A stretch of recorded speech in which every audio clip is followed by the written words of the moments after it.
Si vous nous rejoignez, merci de votre fidélité. Bienvenue, mesdames et messieurs. Voici les titres de votre journal. Le contrat de construction de la route Farana-Dabola est signé. La cérémonie a eu lieu il y a quelques jours en présence du ministre secrétaire général de la présidence. 106 km seront réalisés pour plus de 200 millions de dollars américains. Retour des migrants guinéens en provenance de la Tunisie. L'opération est mise en route par le chef de l'État, général Mamadi Doumbouya. L'État ne laissera jamais tomber un Guinéen partout où il se trouve dans le monde. On fera le point tout à l'heure dans ce journal. On ira enfin à Abidjan pour vivre la journée dédiée à la Guinée à l'occasion du FEMUA 2025. Notre pays a brillé sur scène et en dehors des scènes.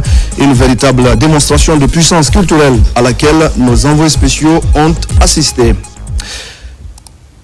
Voilà pour le sommaire. Bonsoir à tous. Le lundi 14 avril 2025, la salle de réunion du Petit Palais a servi de cadre à la cérémonie de signature du contrat de construction de la route Farana-Dabola. C'est le ministre secrétaire général de la présidence de la République, général Amara Camara, qui a présidé la cérémonie. Cette route longue de 106 km sera réalisée par une entreprise espagnole pour un montant total de plus de 200 millions de dollars américains. Adjudant-chef Bakar Kamano, correspondant de la presse militaire. Et de sa vision pour une Guinée rayonnante, la volonté manifeste du chef de l'État, le général Mamadi Doumbouya, de doter la République de Guinée de réseaux routiers conformes aux normes standards, se matérialise de plus en plus au profit du peuple souverain de Guinée. Cette dynamique imprimée par le chef de l'État se renforce, consolidant davantage les relations diplomatiques de la République de Guinée à l'échelle mondiale. Conformément au troisième pilier du programme Simandou 2040, à savoir infrastructure, transport et technologie, ce département stratégique poursuit ses grandes actions de construction et de réhabilitation des voiries urbaines ainsi que des routes nationales du pays. Ainsi, ce lundi 14 avril 2025, le contrat pour la construction de la route Dabola-Farana a été signé avec une entreprise espagnole. Un montant de 200 millions de dollars américains sera investi pour la réalisation des travaux de cette route longue de plus de 100 km qui n'a jamais connu de bitumage. Et aujourd'hui, c'est une journée importante pour l'Espagne, ici en Guinée. Il y a une année, quand j'étais au palais de Mohamed V, on était avec monsieur le chef de cabinet et monsieur le secrétaire général, quand je présentais mes lettres de créance à monsieur le président de la République, on avait évoqué la volonté de l'Espagne de donner un nouveau souffle aux relations, surtout aussi dans le domaine économique. On a eu une relation depuis 2007 qu'on a ouvert l'ambassade qui était basée beaucoup dans le domaine migratoire. Mais on ne voulait pas se limiter à ça. On voulait accompagner aussi la Guinée dans son développement, bien sûr dans le domaine économique avec la présence de nos entreprises. Et le projet de Propaf, c'était l'un des projets, disons, les plus importants pour l'Espagne. C'est pour cela qu'aujourd'hui, c'est une journée importante pour nous.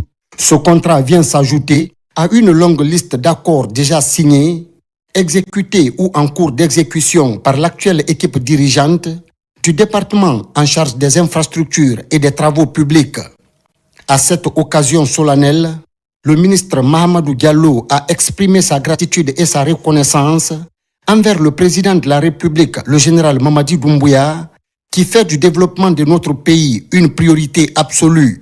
Il a également insisté sur la qualité des travaux à réaliser ainsi que sur le strict respect des délais contractuels. Un sentiment de beaucoup de fierté.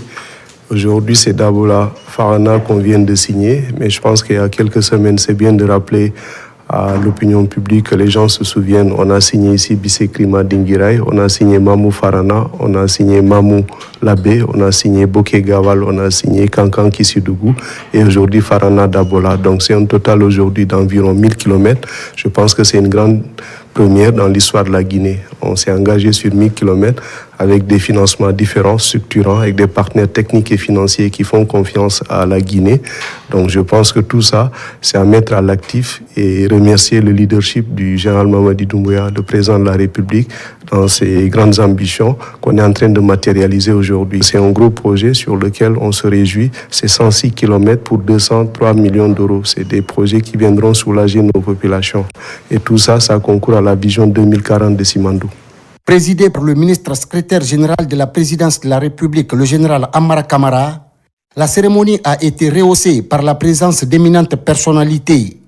Parmi elles figuraient le ministre directeur du cabinet de la présidence de la République, Djiba Diakité, des membres du gouvernement, des cadres de l'administration publique guinéenne, ainsi que des représentants de la délégation de l'ambassade d'Espagne. La vision du chef de l'État, c'est de permettre de doter la Guinée d'infrastructures. Et depuis, il est en train de délivrer, mais beaucoup plus les semaines précédentes. Pourquoi spécifiquement les semaines précédentes? Un projet de route, ça demande des études. Et c'est quand les études sont finalisées, les procédures administratives sont finalisées, que des signatures se font. Et donc, il y a eu du travail acharné, abattu par l'ensemble des équipes des départements ministériels concernés. Et c'est ce qui nous permet encore une fois ce soir de nous retrouver. Dès la signature de ce contrat, on verra, comme pour les autres contrats déjà signés, à ce que les travaux se fassent dans les règles de l'art, conformément au cahier des charges. En plus des cahiers des charges, le respect des délais contractuels. Nous voulons des routes de bonne qualité, faites aussi à temps. Nous y veillerons. Et l'approche aujourd'hui que nous voulons saluer, c'est aussi l'approche d'une coopération qui est en train de donner ses fruits.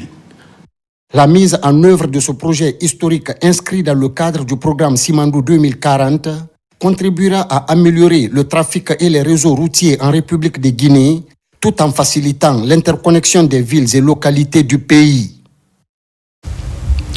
Dans l'actualité encore, après le coup d'envoi de l'opération d'enrôlement biométrique pour 45 jours, les autorités du ministère de l'administration du territoire et de la décentralisation veulent aller vite et bien. Et pour réussir l'ensemble du processus, les associations de presse et organisations de la société civile sont mises à contribution. Objectif, renforcer le rôle de ces structures dans la mobilisation sociale autour de ce recensement biométrique. Amadou Touré, Abdul Razak Souma. Après le lancement officiel du recensement biométrique, le ministère de l'administration du territoire et de la décentralisation veut aller vite et bien pour tenir la date du 21 septembre prévue pour le référendum constitutionnel. Pour y arriver, le département implique les organisations de la société civile et les associations de presse. Objectif, sensibiliser et mobiliser les populations pour une forte adhésion à l'enrôlement biométrique prévu pour 45 jours à compter de la date de son lancement. Ce recensement n'est pas comme les autres recensements. C'est pourquoi nous avons fait une mobilisation sociale. Toutes les plateformes de la société civile sont mobilisées. Et aujourd'hui, nous sommes venus pour leur donner leurs différents chèques du trésor public pour les permettre de descendre à l'intérieur du pays. Cette cérémonie de remise des chèques à ces organisations concernées est une autre étape pour atteindre cet objectif de bonne organisation des échéances électorales. C'est un acte qui marque l'inclusion du processus déclenché à travers le général Mamadi Doumbouya, qui voudrait que tous les acteurs du pays jouent leur rôle dans le processus électoral. Il était important de mettre en place un certain nombre de procédés permettant justement au ministère de l'administration du territoire d'avoir un accès direct aux populations à travers nos différents canaux, à travers les radios et les télévisions établis sur l'ensemble du territoire. Pendant 1 mois et demi, plus de 6 000 équipes auront pour tâche l'enrôlement de tous les Guinéens âgés de 10 ans et plus afin d'établir le registre national des personnes physiques, le RNPP, d'une part, et de l'autre, mettre en place le fichier électoral biométrique fiable et ces structures sont appelées à jouer un rôle central dans l'accomplissement de cette mission. Voilà, le recensement biométrique des Guinéens dont on parle va donc s'étendre du 15 avril au 30 mai 2025 dans toutes les communes du pays et du 30 avril au 20 mai dans les ambassades et consulats. On en parle d'ailleurs avec notre invité sur ce plateau. Bonsoir à vous, monsieur Mohamed Siké Camara. Bonsoir. Merci d'avoir accepté notre invitation. Vous êtes le secrétaire général du ministère de l'administration du territoire et de la décentralisation. Première question en deux, monsieur Camara. En quoi consiste ce recensement biométrique et surtout quelle est son importance? Merci pour l'invitation, M. Camara. Et effectivement, comme vous le savez, le CNRD, dans sa vision de refondation de l'État et de rectification institutionnelle s'est fixé dès le départ comme mission la réforme de l'État et la modernisation du système de l'État civil à travers la création du programme national de recensement administratif à vocation d'État civil. Le recensement que nous entamons aujourd'hui a pour objectif la mise en place d'un système d'état civil et d'identification des personnes physiques fiables. Allez, M. Camara, vous le permettez, dans un instant, nous allons revenir à vous pour continuer justement cet entretien. On a un problème de son. On va vous proposer cet élément et juste après, on va revenir à notre invité. Et cet élément, c'est bien sûr le retour des migrants guinéens en provenance de la Tunisie. Je le disais tout à l'heure, l'opération a repris hier avec l'arrivée d'une centaine de jeunes, de femmes et d'enfants. L'histoire derrière cette reprise est particulièrement touchante. C'est le président de la République qui a demandé de remettre le cap sur la Tunisie. Explication, Marie-Angélique Bangoura. Cette opération de rapatriement a une saveur particulière. Elle marque la reprise du pont aérien établi en faveur des compatriotes en détresse en Tunisie. Leur cri de cœur, exprimé dans des vidéos relayées sur les réseaux sociaux, est parvenu au président de la République, le général Mamadi Doumbouya. Le chef de l'État a alors donné des instructions fermes pour leur retour au bercail. Ce qui s'est passé, j'étais en mission et mon témoin est à côté de moi ici, le conseiller en communication, M. Alia Kamara. Il est à côté de moi. Dès que je suis descendu de l'avion à Casablanca, il était 6 heures du matin en Guinée. 6 heures du matin. Le premier appel que j'ai reçu, c'était celui du chef de l'État, le général Mamadi Doumbouya. Qu'est-ce qu'il m'a dit? Je le répète sous serment. Il m'a dit, mais monsieur le ministre, j'ai trouvé des migrants en Tunisie. J'en ai trouvé. Allez les chercher. Il dit qu'il vous a trouvé, le président. C'est lui qui vous a cherché sur le net. Il vous a vu. Il m'a appelé pour me dire, allez les chercher, ramenez-les. Vous êtes ici aujourd'hui. C'est Mamadi Doumbouya. Ce n'est ni Fadima, ni Paul, ni Pierre, ni Zaoro. C'est le général Mamadi Doumbouya qui vous a trouvé. Alors, sa priorité, ce n'est pas les routes. Sa priorité, ce n'est pas le courant. La priorité du chef de l'État, ce sont vous, les Guinéennes et les Guinéens. C'est vous. C'est à vous qu'il donne le courant. C'est à vous qu'il donne la route. C'est à vous qu'il donne l'eau. Il ne se trompe pas. Ce convoi est composé de 142 jeunes compatriotes, dont 12 femmes et 17 mineurs. Ils expriment leur reconnaissance au chef de l'État qui, depuis le début des opérations de rapatriement, a déjà permis à plus de 18 000 Guinéens de rentrer à la maison pour participer aux efforts de développement du pays. Depuis 2021, je suis parti en Tunisie, c'était en octobre. J'ai fait le retour en Guinée parce que la Tunisie, il y a trop d'agressions, il y a trop de patrouilles. Les bailleurs, si tu loges la maison, c'est eux-mêmes qui vont appeler les clochards pour vous agresser. Moi, ils ont venu un jour, j'étais seul dans la maison avec les machettes. Ils ont fait ce qu'ils voulaient, j'ai envoyé la photo à ma famille. Les cicatrices sont là. Ma femme était enceinte de 5 mois. La police tunisienne lui a pris, on l'a envoyé en Libye. Donc la famille a tout fait. Donc c'est grâce à la famille elle s'est retournée en Tunisie. Après l'accouchement, 5 mois après, ils ont venu casser la porte, notre porte. Le bébé était avec moi comme ça. Ils ont retiré le bébé, on m'a menotté. On nous a envoyés au milieu du désert. Donc on a fait 3 jours sans manger ni boire, les Tunisiens. Et puis ils ont violé les hommes là-bas, les mineurs qui étaient avec nous. Ça s'est passé devant nous. wongono courage fidam Mamadi Doumbouya ma kolo mana wal fe hera mina aventure ini mina aventure Mamadi Doumbouya ga wal kolo mane yat bilema akolo ana wal fe la Guinée be yat donc wonga bela sa wonga Mamadi Doumbouya sarefi aga walira ana ga na ba fe Guinée be to dimme be forebe population birimba na ga na ba fe be ndena beto era mire moyen munenida era be mo stoma kianere ka vola mu siga mu fora mu muno be l'idée. Cette opération de rapatriement va se poursuivre. Beaucoup de Guinéens sont encore coincés en Tunis. L'OIM, partenaire technique de l'État, les a identifiés. Et dans les prochains jours, un autre convoi est attendu à Conakry en provenance de Tunis. Ils vont participer au grand chantier de la République. Vous allez vous insérer dans le tissu économique. Vous avez trouvé ici, vous le savez, Simandou 2040. Voilà. Ce n'est pas Simandou 2020. C'est pas 2040. Non. C'est 2040.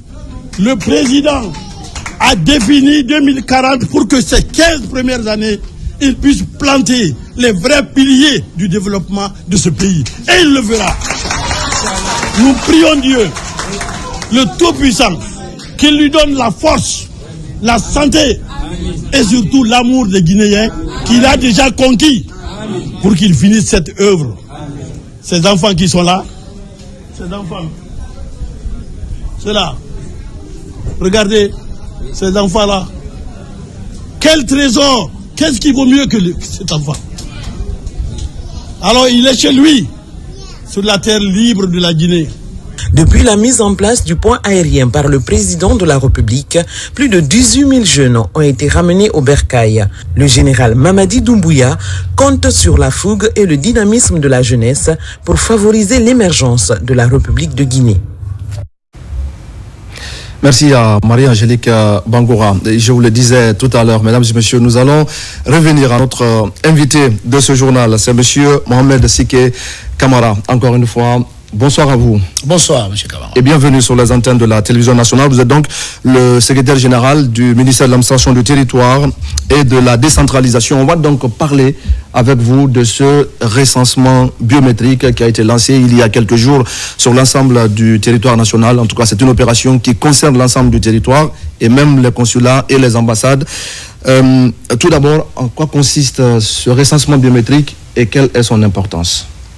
Merci beaucoup pour l'invitation, M. Camara. Effectivement, le CNRD, dans sa politique de refondation de l'État et de rectification institutionnelle, dès sa prise de fonction, s'est fixé comme objectif prioritaire la réforme et la modernisation du système de l'État civil et de l'identification des personnes physiques à travers la mise en place du programme national de recensement administratif à vocation d'état civil, le PN-RAVEC, qui est un mécanisme permettant de recenser les informations personnelles de tous les Guinéens et sur l'ensemble du territoire national, sur la base de documents d'état civil.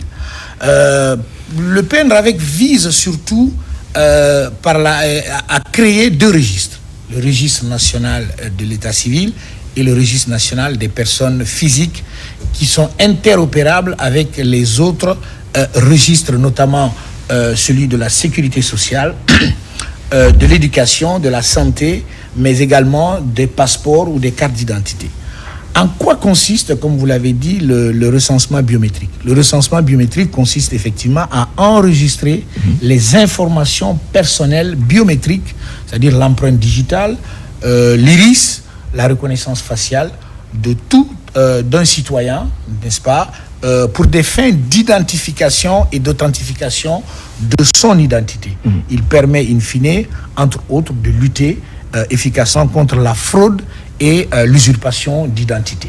Voilà un peu comment est conçu, n'est-ce pas, ces deux fichiers qui ont pour objectif ensuite d'avoir une identité pour chaque personne, une identité fiable. Oui, alors ces derniers temps, on en a beaucoup entendu parler. Pour le citoyen qui nous regarde ce soir, sur le terrain concrètement, comment se passe cette opération de recensement? Alors, le recensement qui a débuté, comme vous le savez, le 15 avril de ce mois, aura une durée de 45 jours, donc jusqu'au 30 mai prochain. sur toute l'étendue du territoire national. Ensuite, nous aurons le recensement biométrique à l'extérieur, dans les ambassades et les consulats, à partir du 30 avril jusqu'au 20 mai. Comment cela se passe? C'est très simple. Il faut se doter, n'est-ce pas, d'un extrait de naissance, d'un jugement supplétif tenant lieu d'un extrait de naissance ou d'un certificat de nationalité. Et être âgé, n'est-ce pas, de 10 ans ou plus. Pourquoi 10 ans? Bon, nous avons préféré, disons, mettre en suspens les enfants de 0 à 10 ans pour permettre de recenser beaucoup plus de personnes, parce que l'objectif qui est recherché au bout de cette action, c'est d'avoir un fichier électoral. Donc, par la suite, le PNRAVEC étant un système continu, nous reviendrons sur les enfants de moins de 10 ans pour pouvoir recenser et permettre à tout bon Guinéen d'obtenir un titre d'identité fiable, efficace et qui ne souffrira d'aucune contestation. Alors, pour la réalisation de cette opération, sur le terrain, quels sont les organes qui sont chargés de la mise en œuvre de ce recensement biométrique? Bon, effectivement, c'est le ministère de l'administration du territoire et de la décentralisation qui a la charge, qui est l'acteur principal de mise en œuvre, mais à travers deux structures principales, le PNRAVEC, dont je viens de citer tout à l'heure, le Programme national de recensement administratif à vocation d'état civil, et la Direction nationale de l'administration des affaires politiques et de l'administration électorale, qui sont les deux structures en charge de la mise en œuvre de ce recensement biométrique, comme je l'ai dit, qui prendra 45 jours sur l'ensemble du territoire national. Quelles sont les remontées dont vous disposez à date depuis le lancement de l'opération? Le recensement a débuté effectivement le 15 par les autorités et nous sommes actuellement dans un processus de déploiement du matériel, du kit, n'est-ce pas, sur l'ensemble du territoire national. Nous sommes dans un système de communication pour expliquer l'importance, n'est-ce pas, de ce recensement biométrique. Les remontées sont positives et nous avons 45 jours pour déployer tout le système que nous avons mis en place et nous espérons que d'ici là, tout sera mis en œuvre pour que les citoyens comprennent c'est quoi un recensement biométrique, quels sont les avantages liés à ce recensement et quels sont les désavantages quand un citoyen ne se recense pas. Puisque nous y sommes, rapidement, dites-nous, pour les citoyens, en quoi cette opération est importante, quels sont ses avantages et surtout, comme vous l'avez dit, qu'est-ce qui va se passer pour ce Guinéen qui raterait cette opération? Aujourd'hui, quand on est recensé biométriquement, on a un numéro d'identification personnelle, donc qui ne peut plus être modifié. On n'est plus face à la multiplication des documents frauduleux. On peut accéder, n'est-ce pas, aux infrastructures socio-économiques de base ou bénéficier des services sociaux de base. On peut avoir une identité unique, avoir une carte d'identité nationale qui est fiable, un passeport fiable, et surtout pouvoir voter, n'est-ce pas, et choisir ses futurs dirigeants.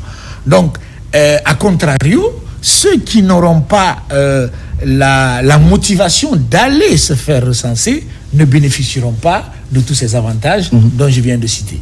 Donc, je pense que c'est le moment pour nous, Guinéens, d'aller se faire recenser, qui recensement nous permettra de connaître non seulement le nombre d'étrangers vivant sur notre territoire national, mais surtout, n'est-ce pas, de bénéficier d'un document unique qui est le numéro d'identification personnelle dès sa naissance jusqu'à sa fin de vie. Aucune modification ne pourra être apportée à son identité. Alors, Monsieur Camara, on va terminer par le PNRAVEC, vous en avez parlé. Ce sont des éléments qui s'imbriquent, mais à la fin, lorsque ce recensement va prendre fin, quelle va être la suite pour le PNRAVEC? Le PNRAVEC continuera. Vous savez, les faits d'état civil ne s'arrêtent jamais. De la naissance jusqu'à la mort, nous avons plusieurs faits d'état civil qui se succèdent. Donc le PNRAVEC continuera, mais quand on aura un fichier électoral, il sera définitif. Donc on ne sera plus obligé, par exemple, à chaque élection, de revoir notre fichier. Nous aurons un fichier électoral dynamique qui, à chaque événement concernant un fait d'état civil, le fichier électoral se mettra à jour.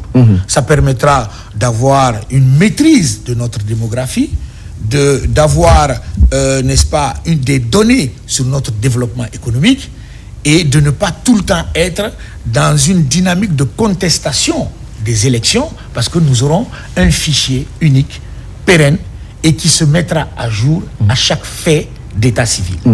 Donc je pense que c'est une évolution institutionnelle mais numérique et digitale qu'il faut préciser et qui est à mettre à l'actif du président de la République, chef de l'État. Ouais. Nous allons vous dire merci, Monsieur Mohamed Siké Camara, le secrétaire général du ministère de l'Administration du Territoire et de la Décentralisation, qui était donc l'invité ce soir de ce journal. Grand merci à vous, Monsieur Camara. Je vous remercie, Monsieur Camara. Dans le reste de l'actualité, une forte délégation gouvernementale séjourne depuis quelques jours maintenant à Varsovie, c'est en Pologne. La mission conduite par le ministre du Plan et de la Coopération internationale est allée poser les jalons d'un repositionnement stratégique avec ce pays, troisième économie au sein de l'Union européenne. Mohamed Souma et Daouda Tabansila reviennent sur les premières rencontres que la mission guinéenne a eues sur place. C'est pour tendre la main à tous les pays et partenaires européens devant appuyer le développement socio-économique de la Guinée. C'est du moins l'objectif de cette mission à Varsovie, la capitale polonaise.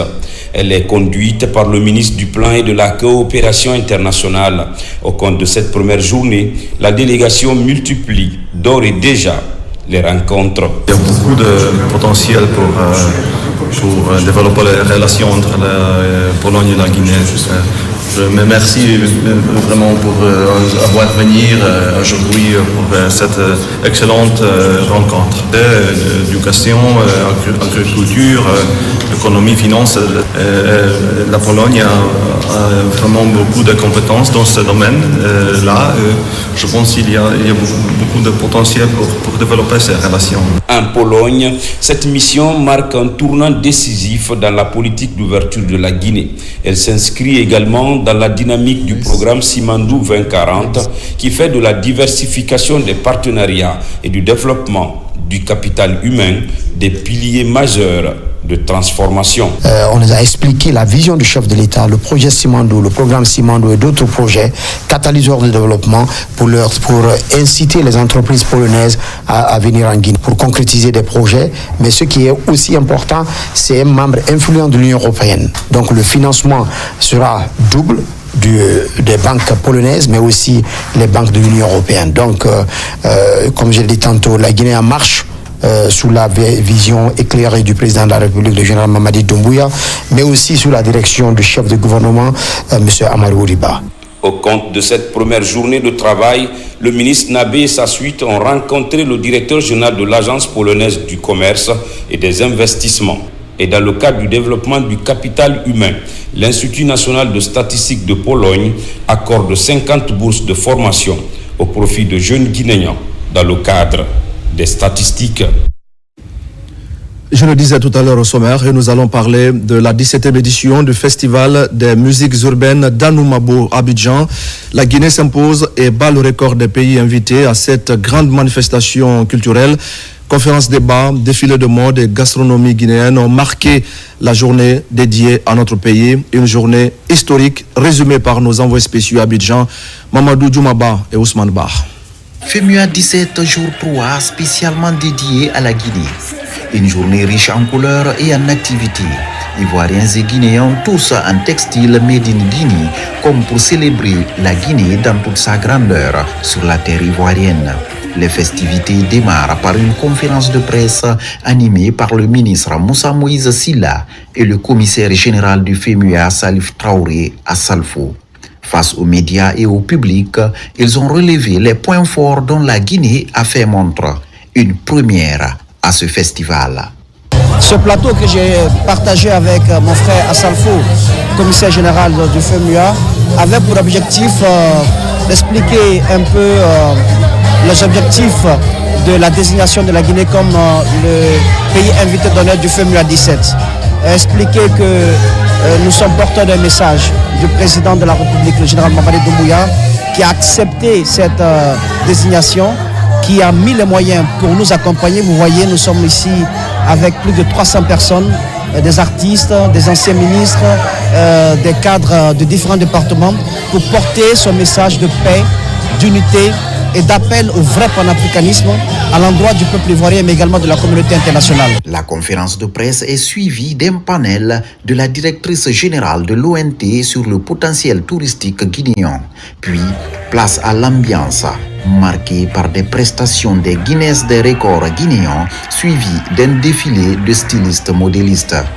Une célébration du textile du pays invité d'honneur, avec des costumes. Des personnages incarnant les rois et résistants africains ont aussi fait leur démonstration. C'est un sentiment de fierté qui nous anime d'avoir été invité par le ministère et de faire partie de cette délégation qui se révèle à la Côte d'Ivoire et au monde à travers vraiment la force de sa culture. La culture qui doit être une puissance qui permettra à la Guinée de revenir en toute quiétude dans le monde divers de la grande culture universelle. Façon, on a ce sentiment de fierté d'être guinéen aujourd'hui. Façon, tous les autres pays nous envient. On a vu ici des collègues du Sénégal, de la Côte d'Ivoire qui sont en train de dire non, il faut qu'on se rapproche de nos ministères pour essayer de voir comment ça se fait. La Guinée est en train de faire ça et ça. Mais c'est parce que notre président a une volonté. Il a une vision. Dans la convivialité, la délégation mixte, nouveaux et anciens ministres, s'offre le plaisir sur le podium. Cette journée dédiée à la Guinée s'achève par la dégustation des mets de la gastronomie guinéenne dans toute sa diversité. Et de Abidjan, direction Osaka, au Japon. C'est là que se tient depuis près d'une semaine maintenant l'exposition universelle 2025. La Guinée prépare ici aussi la journée qui lui est dédiée et qui est prévue pour se tenir le 10 juin prochain. En attendant, l'Agence guinéenne de promotion des exportations échange sur le site avec certains pays. C'est pour voir dans quelle mesure pallier les insuffisances qui freinent leurs ambitions de développement socio-économique et partager des expériences pour des solutions pérennes. Envoyé spécial à Osaka, Karim Kamara. Chaque jour, la ville d'Osaka s'éveille vrambissante. Des mouvements rapides de rotation sont orientés vers l'île artificielle de Yumeshima, appelée encore île des rêves. Une ville dans la ville où tous les intérêts sont concentrés sur l'exposition universelle. Ici, l'innovation des uns et des autres rivalise. En l'espace de 5 jours, le stand de la Guinée a reçu environ 5000 visiteurs. Mes remerciements au président Mamadi Doumbouya et au président général Assimi Goïta, deux présidents visionnaires qui sont en train aujourd'hui de faire la promotion de leur pays et inculquer à la jeunesse et à l'ensemble de l'Afrique cette marque de confiance en soi. Et nos visiteurs sont beaucoup plus impressionnés par le programme Simandou, vu la transformation économique et sociale que ça va donner ici aux Guinéens. En dehors de ça aussi, nos visiteurs sont beaucoup plus impressionnés par l'arbre à palabre, conformément au sous-thème que nous avons choisi. Dans la foulée, l'Agence guinéenne de promotion des exportations entreprend une démarche qui vise à explorer des pistes de futurs partenariats. Plusieurs stands sont visités et les échanges d'expériences portent sur des sujets comme l'agriculture, l'environnement à travers la protection des ressources naturelles ou encore le tourisme. Il fallait quand même qu'on essaye de voir quels sont nos points de convergence et quels sont nos points de divergence. Déjà, la chance est que la plupart de ces pays visités aujourd'hui, on a les mêmes thèmes en fait. Nous sommes allés sur sauver des vies. Donc il fallait qu'on sache par exemple le Mali, sur quoi il se base pour sauver les vies. D'ores et déjà, la Guinée prépare sa journée nationale dans cette exposition. Par une visite guidée, la délégation guinéenne arrive dans la salle devant abriter les activités de cette journée ainsi que les autres salles connexes, notamment celles techniques pour la vidéo, le son et la lumière. C'est une belle salle qui peut accueillir jusqu'à 500 personnes. Nous avons 3 écrans où nous pourrons diffuser les vidéos que nous voulons. Nous avons une grande scène où nous pourrons organiser un spectacle culturel. La salle répond parfaitement aux attentes de la Guinée. Dans l'exposition universelle d'Osaka, le 10 juin 2025 est la date prévue pour la journée dédiée à la Guinée. Laquelle journée, le ministère du Commerce, Industrie et PME déclinera l'agenda lié à tous ces programmes de transformation socio-économique, suivi de spectacles culturels. Retour en Guinée pour parler d'un anniversaire historique, celui du quotidien national Orea. Depuis 64 ans, en effet, ce journal accompagne l'histoire de la Guinée en tant qu'outil d'information et de formation citoyenne. Aujourd'hui, le quotidien national Orea connaît un nouvel essor avec la rénovation de son siège et sa transition vers des plateformes numériques. Plusieurs anciens collaborateurs sont honorés et des archives exposées à l'occasion de cet anniversaire. Fodé Alpha Camara. En 1958, sous le nom de Liberté, à la veille de l'indépendance guinéenne, le journal devenu Orea en 1961 a accompagné depuis 64 ans l'histoire du pays en tant qu'outil d'information et de formation citoyenne. À l'occasion de cet anniversaire marquant, une cérémonie commémorative a réuni cadres du ministère de l'Information, professionnels des médias et invités pour célébrer ce parcours. À 64 ans du journal Orea, ça mérite d'être fêté. C'est pourquoi le département s'est mobilisé pour donner à l'événement un éclat tout particulier. Je crois que vous avez suivi les différents discours et vous avez vu la joie de nos aînés, certains aussi qui nous ont quittés. Donc il était de notre devoir de venir participer à cette cérémonie et de témoigner notre reconnaissance à tous les grands rédacteurs qui se sont succédés, à tous les grands directeurs qui se sont succédés, parce que Orea était vraiment un modèle. Pour nous, cette fête, c'est une façon de dire aux uns et aux autres, continuez de nous faire confiance. On est un service de l'État guinéen et nous sommes là pour le peuple de Guinée. 64 ans, c'est beaucoup et je pense que la flamme continuera encore de brûler. Et aujourd'hui, avec cette nouvelle équipe, on est en train de dynamiser encore Orea. Aujourd'hui, vous avez Orea papier, vous avez les digitaux de Orea, vous avez Orea Internet. Aujourd'hui, nous faisons pratiquement tout ce qu'une télé peut faire. Lors de l'événement, les anciens collaborateurs ont été honorés pour le service rendu. Orea a été un grand journal dans l'Afrique. Et moi, je vous dis, j'étais invité partout. En France, en Belgique, en Corée, en Russie. Tous les grands journaux invitaient le journal Orea. Des archives historiques ont été exposées, retraçant l'évolution du journal depuis les années 1960. Une lecture du Saint-Coran a également été organisée pour rendre hommage aux pionniers et prier pour la paix. Et toutes nos excuses pour la qualité de ces images. Pendant ce temps, dans la capitale forestière à Zérékoré, les hommes de médias sont à l'école de la gestion des rumeurs. Cette formation vise à déconstruire les rumeurs et à favoriser la diffusion d'informations saines, surtout en cette période de transition en Guinée. Lancé Kamisoko. Journalisme sensible au conflit et la gestion des rumeurs, deux thèmes extrêmement importants dans la pacification de la cité, sur lesquels les hommes de médias de la Guinée forestière renforcent leurs capacités, bâties sur des activités de formation, d'information et de communication adaptées au contexte. Ce projet pose les bases d'une synergie d'action entre les acteurs. Invite vous est donc faite, les professionnels que vous êtes, pour impulser une action concertée et cohérente visant à déconstruire les rumeurs et à véhiculer les bonnes informations dans un élan patriotique et au regard des enjeux électoraux qui s'annoncent. Cette formation va permettre aux journalistes de savoir comment se comporter lorsqu'il y a une crise, un conflit qui éclate. Et c'est pour cela que nous allons parler de l'éthique ou du journalisme en situation de conflit. Financée par l'ambassade des États-Unis en Guinée, cette initiative conduite par Tolkim Drum Sidio couvre les préfectures de Kissidougou, Gekedou, Massanta, Zérékoré, Beila et Lola pour une durée de 12 mois.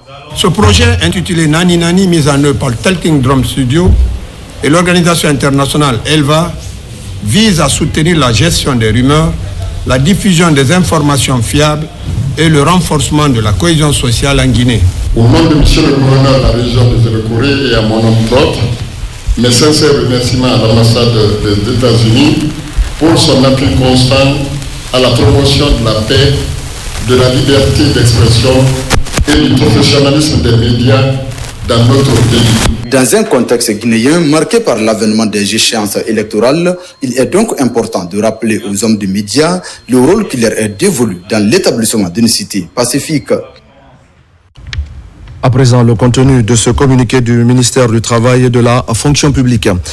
Conformément aux dispositions du décret D 2022-0526 PRG CNRD SGG du 2 novembre 2022 modifiant le décret D 250 PRG SGG du 1er août 1995 concernant les fêtes légales en République de Guinée, le ministre du Travail et de la Fonction publique porte à la connaissance des travailleuses, travailleurs et agents des secteurs publics, mixtes et privés que la journée du lundi 21 avril 2025, lundi de Pâques, est déclaré férié, chômé et payé sur toute l'étendue du territoire national.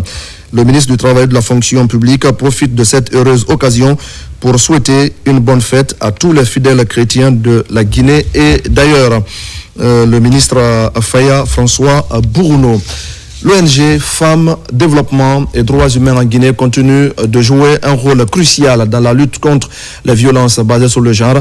La structure vient d'organiser des modules de formation en faveur des acteurs clés de l'AB.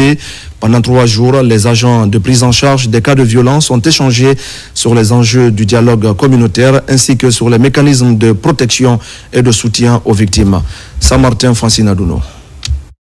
Face à la lutte contre les violences basées sur le genre en Guinée, Moussa Djeroba, journaliste et défenseur des droits des femmes, a fondé l'ONG Femmes, Développement et Droits Humains en Guinée.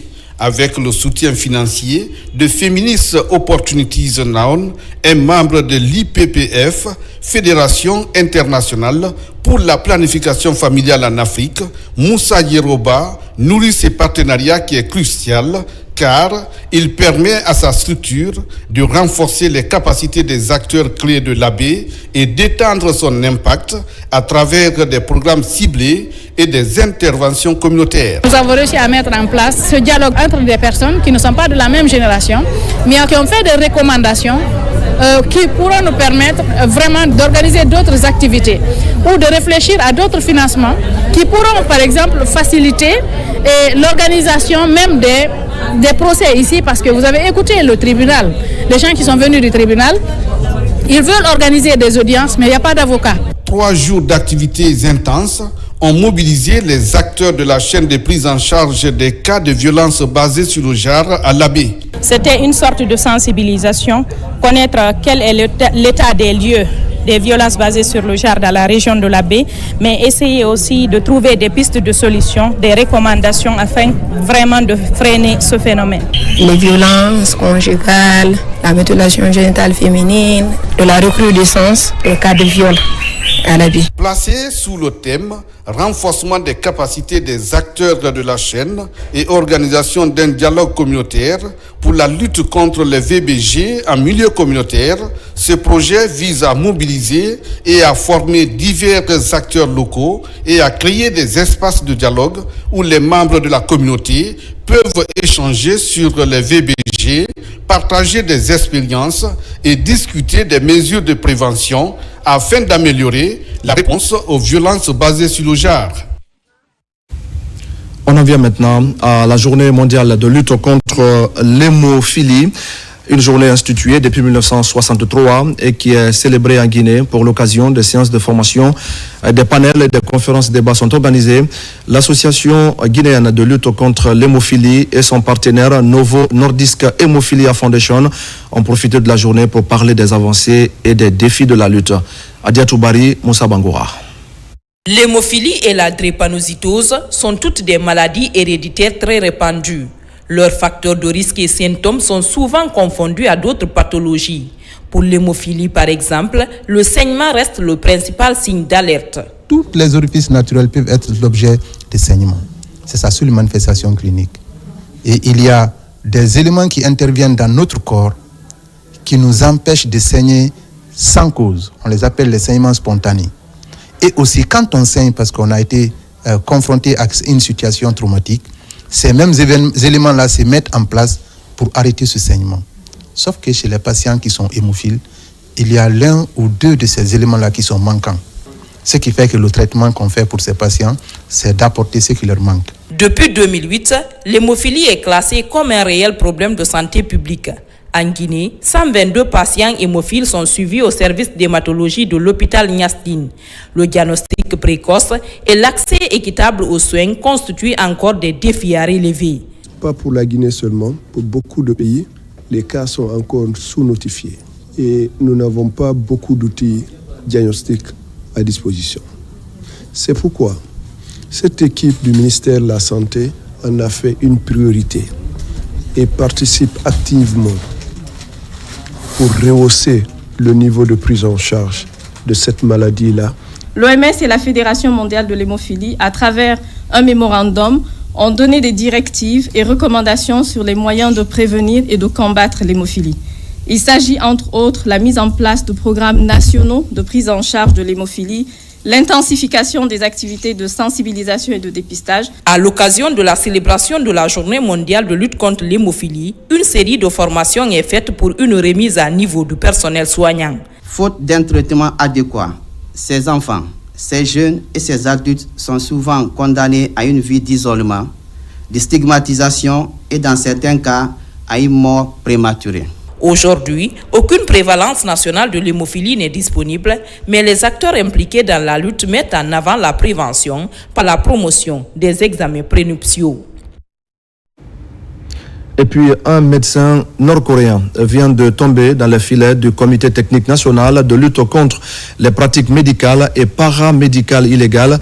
Selon nos informations, le médecin exerçait frauduleusement depuis 2023. Ces locaux, situés dans la commune de Matam, ont été donc fermés et l'auteur conduit à la gendarmerie. Tcherno Maroufba, Mohamed Mpati Kamara.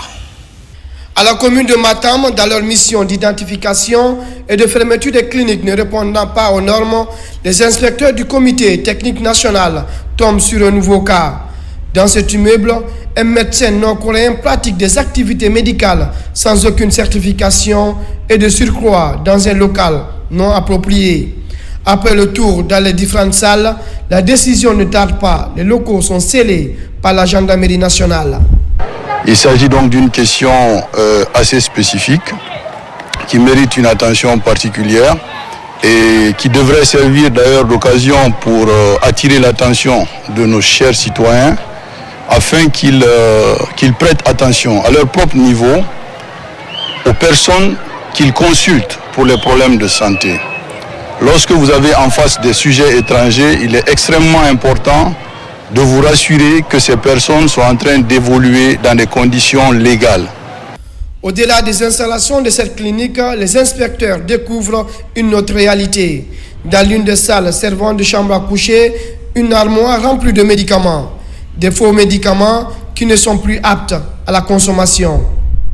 C'est beaucoup de détails que nous avons retrouvés dans cette structure, en partant de produits suspects d'être des faux médicaments, jusqu'à la présence de produits dont la date de péremption est expirée.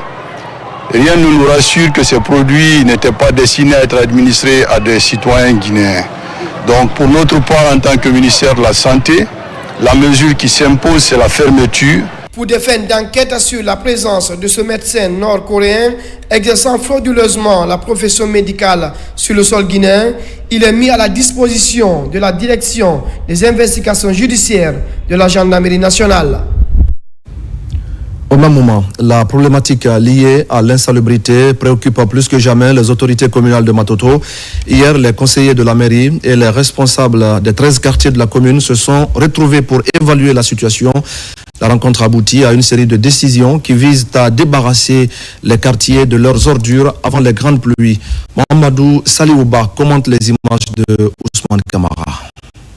L'amélioration de la gestion des finances publiques est une priorité de l'État guinéen, ce afin de promouvoir des pratiques budgétaires et sociales bénéfiques au financement des infrastructures économiques et sociales qui sont déficitaires actuellement dans le pays. Les différentes séries de formations sont programmées pour renforcer les capacités des étudiants qui sont dans les universités, les organisations de la société civile, ainsi que les médias, afin que ces derniers puissent jouer leur rôle. Lors de cette conférence de débat, les participants ont été sensibilisés sur le civisme fiscal et la transparence budgétaire. Le débat a été très riche parce que tout simplement, il nous a permis de comprendre que la gestion budgétaire est un levier pour permettre et encourager le civisme fiscal. Le civisme fiscal et la transparence budgétaire impliquent à la fois un accroissement de la mobilisation des ressources intérieures, mais aussi un renforcement de la préparation budgétaire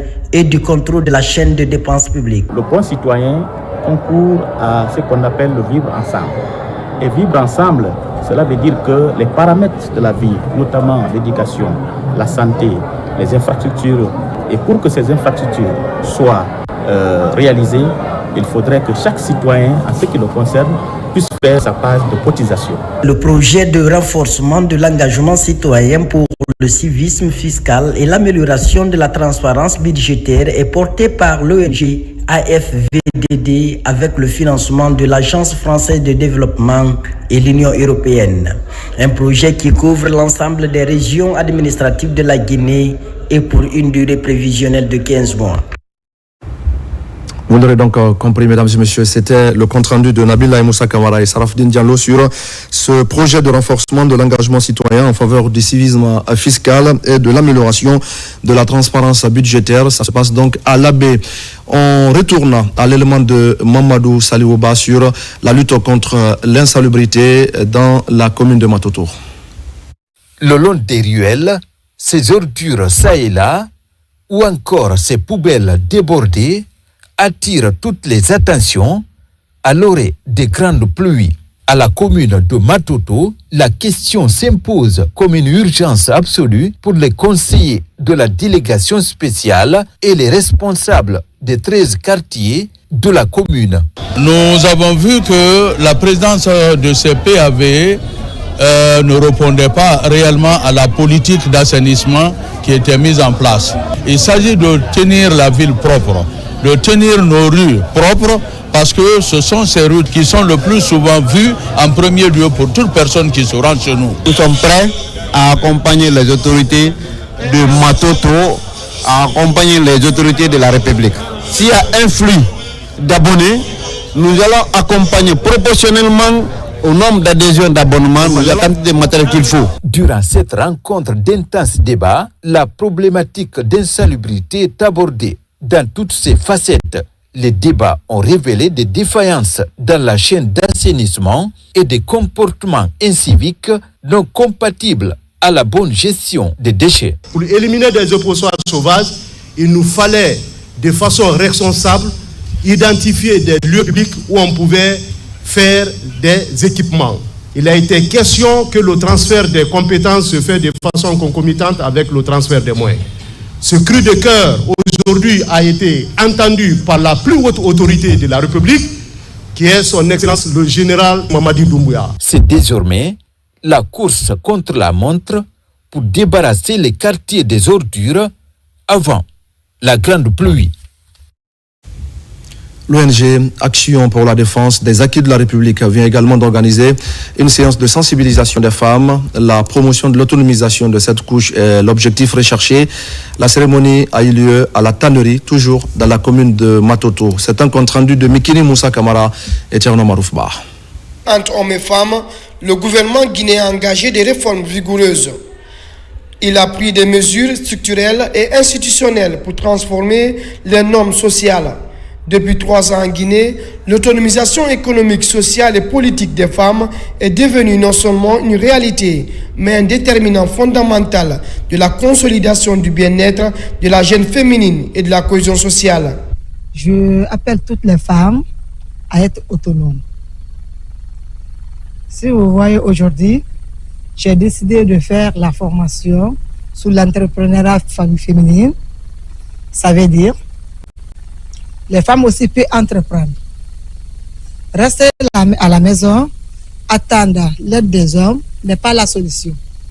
Donc j'appelle toutes les femmes du monde, principalement dans mon pays, la Guinée, de se lever, entreprendre, être indépendants de eux-mêmes. C'est dans cette lancée qu'on a une fois organisé un mouvement d'assainissement dans lequel on a motivé les femmes du marché, qui sont généralement des femmes analphabètes, pour qu'elles soient avec nous, et à long terme les initier à des activités qui vont les permettre d'être autonomes. La structure décide de renforcer les capacités socio-économiques des femmes à travers la formation de plusieurs d'entre elles à la gestion financière, coopérative et au leadership. Il est extrêmement important que l'estime de soi soit renforcée d'abord chez les femmes. Et ensuite, qu'elles comprennent c'est quoi l'entrepreneuriat féminin. Il y en a qui pensent, entre guillemets, que l'entrepreneuriat, c'est seulement avoir une grande société de renommée internationale. En outre, plusieurs groupements féminins de la capitale ont reçu des cours d'alphabétisation afin de promouvoir l'émancipation et le droit de la dite couche. Lancement officiel d'une nouvelle entreprise panafricaine de digitalisation en Guinée. La société Meraki Tech Guinée a pour objectif la transformation digitale des entreprises, mais aussi la formation des femmes et des jeunes sur les métiers du numérique. On fait le point avec Ali Badara Kondé. C'est parti avec le lancement officiel de la nouvelle entreprise panafricaine de digitalisation en Guinée dénommée Meraki Tech Guinée. Elle se fixe pour ambition d'accélérer la transformation digitale des entreprises africaines grâce à des solutions innovantes, accessibles et adaptées à leur réalité. Notre première filiale a été ouverte en Côte d'Ivoire depuis 2019 et nous avons décidé pour notre vision 2024-2025 d'ouvrir en Guinée parce que c'est un marché qui nous intéresse depuis longtemps. On a une grande initiative de formation des femmes au numérique, donc formation sur les métiers du numérique, mais aussi formation à des outils qui vont leur permettre d'être plus autonomes dans leurs activités. Et ce que nous faisons aujourd'hui, c'est vraiment de co-créer les solutions et les technologies adaptées au marché africain. Alors, aussi en termes de transformation digitale, nous intervenons dans le développement des solutions et bien évidemment dans du marketing digital aussi. Meraki Tech Guinée, c'est aussi la transformation digitale des entreprises en Guinée. Elle envisage de participer à la formation des femmes et des jeunes sur les métiers du numérique. On est très content de voir que justement un jeune cabinet a pu développer des solutions on va dire africaines, parce qu'à la fin de la journée, même si les applications que nous utilisons sont de l'extérieur, ce sont des applications, mais des produits qui sont développés par un cabinet africain. Cette entreprise panafricaine met à la disposition de ses consommateurs des produits comme le logiciel de gestion des établissements scolaires, une plateforme 360 de gestion des clients pour ne citer que ceci. Dans l'actualité encore, après les premières marches pour la paix dans les régions du pays, la synergie GMD25 et tous les mouvements affiliés viennent de se retrouver. Ils ont dressé le bilan des activités déjà réalisées et échangé sur les projets en cours. Leur objectif est de mieux accompagner les actions de développement initiées par le chef de l'État, général Mamadi Doumbouya. Bakari Bamba Kondé. La coordination générale de la synergie GMD25 a tenu une rencontre avec tous ces mouvements de soutien au président de la République. Cette réunion qui s'est déroulée à son siège a regroupé les représentants de diverses organisations, associations et mouvements citoyens engagés à accompagner la vision du général Mamadi Doumbouya. L'objectif était de faire le point sur les activités réalisées et se pencher sur les perspectives pour renforcer la synergie. La synergie est une plateforme fédératrice qui met l'ensemble des mouvements de soutien, les intégrer dans un projet global de mobilisation et de sensibilisation pour que cela puisse réussir partout en République de Guinée. Au cours de cette rencontre, plusieurs mouvements ont présenté un bilan détaillé des initiatives qu'ils ont mises en œuvre pour soutenir le président. Nous avons d'autres activités parce que la synergie, elle est nationale. Nous avons Mamou, Mandiana, et pourquoi pas le 19, la commune de Kaloum doit recevoir l'homme de destin, celui qui a l'amour pour sa patrie, l'expression même du patriotisme. Je veux nommer le général Mamadi Doumbouya. C'est la population de Massantan qui m'a mandaté de venir représenter Massantan et prouver à général Mamadi Doumbouya que nous sommes pour lui. La Guinée est pour le général Mamadi Doumbouya. Les mouvements présents ont convenu de mettre en place un plan d'action commun basé sur les campagnes visant à sensibiliser la population sur les réalisations du CNRD et à mobiliser le soutien autour des projets futurs. Un mot de sport avec cette semaine de formation et de détection des jeunes basketteurs. L'initiative est soutenue par la Fédération guinéenne de basketball avec pour objectif de contribuer à développer les compétences sportives des talents et à promouvoir cette discipline dans notre pays. Plusieurs jeunes ont été retenus et devront donc poursuivre des séries de stages pratiques. Ablé Diallo.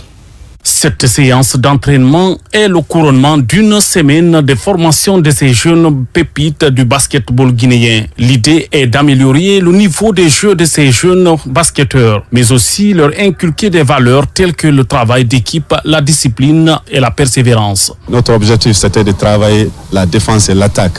Donc nous avons travaillé l'attaque, c'était comment espacer le terrain. C'est pour cela que vous voyez sur le terrain, il y a des calls là, en bleu là.